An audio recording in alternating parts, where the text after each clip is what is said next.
Trick or treat ng mga bata.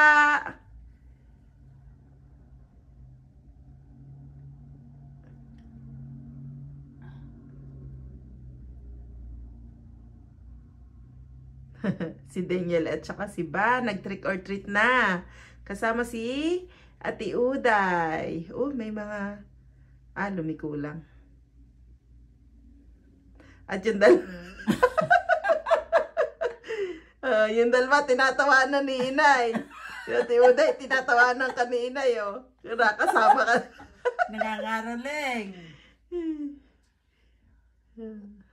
Pag lumabas sa kakuan.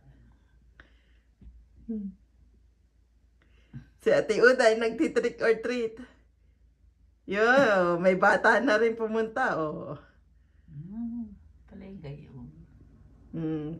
First yata sila ba? Madami talagang pupunta sa bahay na to kasi may mga magayak eh. May gayak sila o may iba pang bata o. Oh, 'di ba?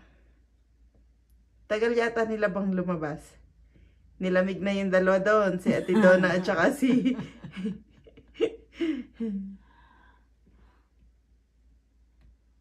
Mahigit kung doon tayo sa yun, nakalabas na si Daniel.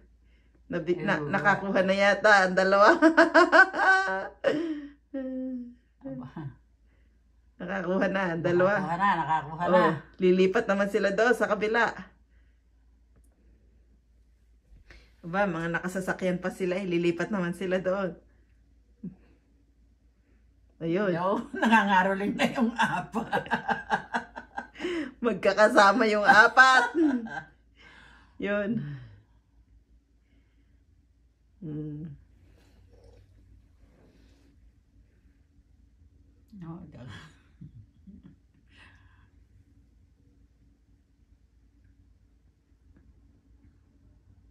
Trick or treat. Oh, naka-costume din si Lola. Tsaka si Lolo.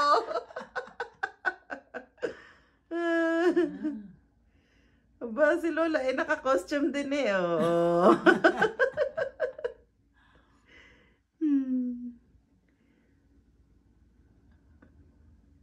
Ay, kung sa atin pala yung mga diba? nangangaroling. Hindi, Halloween. Oh.